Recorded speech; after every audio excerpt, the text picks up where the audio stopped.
नमस्ते। खास गरेर धेरै मिडियाहरूमा मेरो विषयमा मिम बनाउने कुरा, मलाई जोकड बनाउने कुरा आए। दुर्गा पर्साई मुर्गा पर्साई भनेर जुन हिसाब किताबका कुराहरू आए ती देखेर मलाई अचम्म लाग्यो। म साथीहरूलाई के भन्न चाहन्छु भने 1000 माइलको यात्रा कुनै शून्यबाट सुरु हुन्छ। भिजन भनेको एउटा व्यक्तिबाट सुरु हुने हो। यात्रा भनेको पनि एउटा व्यक्तिले नै सुरु गर्ने हो र यस्ता अप्ठ्यारा कुराहरू एउटा व्यक्तिबाटै सुरु हुन्छ र एउटा व्यक्तिबाटै विचार हुन्छ। र दुर्गा पर्साई केवल दुर्गा पर्साई होइन, आज दुर्गा पर्साई एक घर घर दुर्गा, हर हर दुर्गा, घर घर दुर्गा भएको छ। दुर्गा भनेको विचार हो, म होइन, म एउटा व्यक्ति मात्रै हो। त्यसले गर्दाखेरि म तपाईँहरूसँग के भन्न चाहन्छु भने म भागेको होइन। मैले दुईटा केसमा म भागिनँ। यो केसमा म जोगिएको मात्रै हो, किनभने म रहेँ भने यो अभियान सफल हुन्छ, यो जनविद्रोह सफल हुन्छ। म नै रहेन भनेदेखि यो जनविद्रोह त्यत्तिकै दबाएर जान्छ। किनभने पेरुको कहानी म तपाईँलाई पेरुलाई लान चाहन्छु।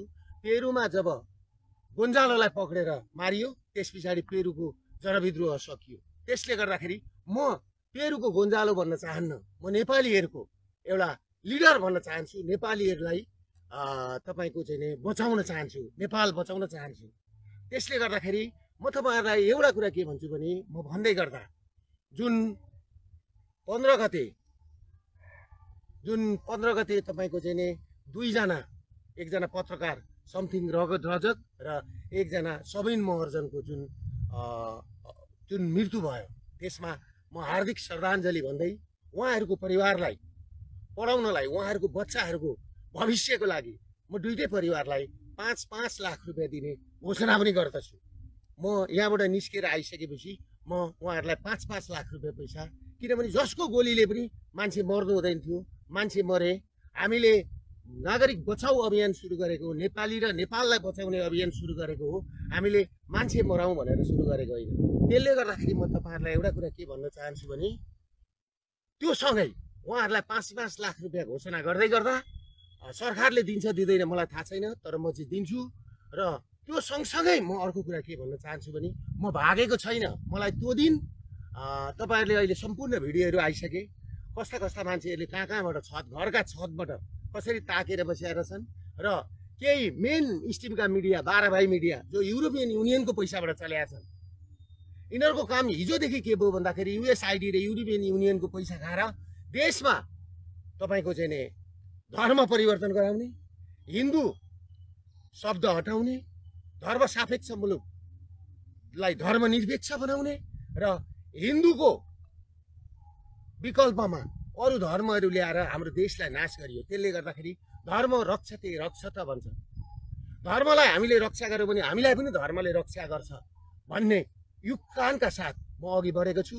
त्यसले गर्दाखेरि म सम्पूर्ण लघुवित्त पीडित, सहकारी पीडित, ब्याङ्क पीडित, ब्याङ्कबाट कालो सूचीमा पर्नुभएका नेपाली दाजुभाइहरूलाई जो सहकारीमा डिपोजिट गर्ने 15 लाख परिवार छन्, ब्याङ्कबाट ब्ल्याक लिस्टमा कालो सूचीमा पर्ने 5 लाख परिवार छन् र अरू ब्याङ्क र सहकारीबाट 20 लाखदेखि 22 लाख परिवार जोखिममा छ। उनीहरूको घर जग्गा जमिन सबै लिलाम हुँदैछ र उनीहरू सुकुम्बासी बनेर उनीहरू मुङलान जानुपर्ने स्थिति र विदेश हिँड्नुपर्ने स्थिति छ। त्यो स्थितिको अन्त्य गर्नलाई मैले यो लडाइँ सुरु गरेको हो। त्यसले गर्दाखेरि वैदिक सनातन हिन्दू राज्यसहित राष्ट्र संस्थाको स्थापित गरौँ भनेर म लागेको मान्छे हुँ। म भाग्न जन्मेको होइन, तर म विवश भएर, किनभनेदेखि प्रचण्ड, केपी ओली दुईजना बसेर अरू एकजना राजावादी हुँ भन्ने पार्टीकै व्यक्ति बसेर म यो भोलि पर्सि सार्वजनिक गरौँला। उहाँहरूको एउटा डिसिजन के भयो भन्दाखेरि 15 गतेको आन्दोलनलाई डिसमिस बनाउनुपर्छ र दुर्गा पर्साईलाई चाहिँ एउटा पागल जस्तो बनाउनुपर्छ, जोकर बनाउनुपर्छ र दुर्गा पर्साईबाट यो आन्दोलन हुँदैन भनेर जुन नेतृत्व हत्याउने कोसिस नेपालमा भइरहेको छ त्यसमा तपाईँहरू नलाग्नु होला।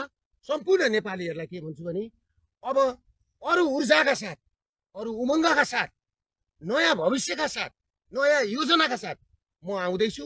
र म एउटा कुरा के भन्न चाहन्छु भनेदेखि मेरा वकिलहरू जस्तो ध्रुवलाल श्रेष्ठ, स्वागत नेपाल, टङ्क दुलाल, सुशील पन्त, रमन श्रेष्ठ, तपाईँको चाहिँ डाक्टर सुरेन्द्र भण्डारी, डाक्टर भीमार्जुन आचार्य र मानव अधिकारको रोभरमा हो भनेदेखि म भोलि नै 24 घण्टाभित्रमा उपस्थिति हुन म पुलिस प्रशासन समक्ष आउन म तयार छु। मलाई पुलिसले खोज्नु पर्दैन। काहीँ इन्डिया भागो भनेको छ, कहाँ भागो भनेको छ, म कहीँ भागेको छुइनँ। म नेपालमै छु, कुनै ठाउँमा छु र म सार्वजनिक हुन्छु। र म तपाईँलाई के भन्न चाहन्छु भने मेरो जीवनको तपाईँहरू ग्यारेन्टी गर्नुहुन्छ र मानव अधिकार र वकिलहरूको रोभरमा, अघि मैले नाम भनेका वकिलहरूको रोभरमा हो भनेदेखि म 24 घण्टाभित्रमा उपस्थित हुन तयार छु। र तपाईँहरूले के भएको थियो कुरा भन्दाखेरि 15 गतिको आन्दोलन गर्नुभन्दा अगाडि 13 गतिको दिन सिडिओ कार्यालयमा सिडिओ साहब, काठमाडौँ जिल्लाको सिडिओ साहब र काठमाडौँ जिल्लाको एसएसपी साहब र एसपी साहब अनि एकजना डिएसपी साहब बसेर के भएको थियो भने शान्तिपूर्ण आन्दोलन गर्ने भनेर भनेको थियो। तर हामी स्टेजमै पुग्न नपाइकन हाम्रो र म स्टेजमा पुग्नुभन्दा 15 मिनट अगाडि नै तपाईँको चाहिँ घरका छतबाट टियर ग्यास गोली बर्साइए र नेसनल गाना, नेसनल एन्थम जस्तो तपाईँको राष्ट्रिय गान गाउँदै तपाईँको चाहिँ नि त्यहाँ टियर ग्यासहरू खस्न थाले। भनेपछि यो आन्दोलनलाई उग्र बनाउने काम कसले गरेको? पुलिस प्रशासनले हो। म सिडिओ साहबलाई प्रश्न गर्न चाहन्छु। भ्यालीका एसपी साहब, एसएसपी साहबलाई मैले भनेको थियो शान्तिपूर्ण गरौँ, शान्तिपूर्ण गर्ने भनेर मैले भन्दै तपाईँहरूले किन गोली बर्साउनु भयो? तपाईँहरूले टियर ग्यास किन हान्नुभयो राष्ट्रिय गान बसेको ठाउँमा? त्यसले गर्दा यसको जिम्मेवारी काठमाडौँका सिडिओ, काठमाडौँका एसएसपी र काठमाडौँ चलाउने हाँक्नेले यसको जिम्मेवारी लिनुपर्छ। र तपाईँले अर्को कुरा के बुझ्नुहोस् भनेदेखि यो के भन्छ, डेट एक्सपायर भएका अश्रु ग्यास फ्याँकिया छन्। किन फ्याँकिए डेट एक्सपायर भएका अश्रु ग्यास? किनभने हाम्रो प्लान के थियो भने त्यो दिन हामी घोषणा सभा थियो। हामीले 3:46 हाम्रो घोषणा सभा गरेर हामीले एउटा अल्टिमेटम दिएर अनि हामी बिदा हुने भनेर हामीले सबै कुरा मिलाएर आएको ठाउँमा तपाईँहरूले पहिल्यै गोली घरमा मान्छे चढाएर गोली पड्काएर तपाईँको चाहिँ नि अश्रु ग्यास फ्याँकेर तपाईँहरूले जुन काम गर्नुभएको छ यो उत्पीडन सर्वहारा वर्ग भुइँ मान्छे जो पीडित छन्, ब्याङ्कले थिचोमिचो परेर लघुवित्त सहकारीबाट चाहिँ नि घरबार विहीन भएका मान्छेमाथि जुन तपाईँहरूले बरबर चाहिँ अत्याचार गर्नुभएको छ त्यसको त क्षम्य हुने स्थिति छैन। आज बम्बईका कोठीदेखि भारतका विभिन्न कोठीहरूमा नेपाली चेलीहरूले कसरी पठाएको पैसा त्यो पनि रेमिटेन्स, त्यो पनि तपाईँहरू तस्करहरूकै खल्तीमा गएको छ। र खाडी मुलुकमा नारकीय जीवन बिताएका हाम्रा दाजुभाइ चेलीबेटीहरूको पैसो रेमिटेन्स तपाईँहरूकै खातामा गएको छ। त्यसले गर्दाखेरि यसको अन्त्य गर्न जरुरी छ भनेर म लागेको मान्छे हो। म नेपाल र नेपालीको लागि लागेको मान्छे हो। त्यसले गर्दाखेरि तपाईँहरू एउटा कुरा के बुझ्नुहोस् भने म पुलिस प्रशासनलाई पनि संयम हुन र मलाई खोज्नु पर्दैन। म आइजी साहबलाई यहीँबाट भन्छु, म तपाईँलाई राम्रो चिन्दछु, तपाईँ राम्रो क्याडर हो। मैले तपाईँलाई के भन्न चाहन्छु भने तपाईँले यो जिम्मेवारी लिनुहुन्छ र 5 जना वकिल र 5 जना मानव अधिकारवादीको रोभरमा तपाईँले चाहिँ नि कुरा गर्नुहुन्छ भने म यो सम्बोधन आएको 24 घण्टादेखि 36 घण्टाभित्रमा सार्वजनिक हुन्छु भन्दै बिदा लिन चाहन्छु। नमस्ते।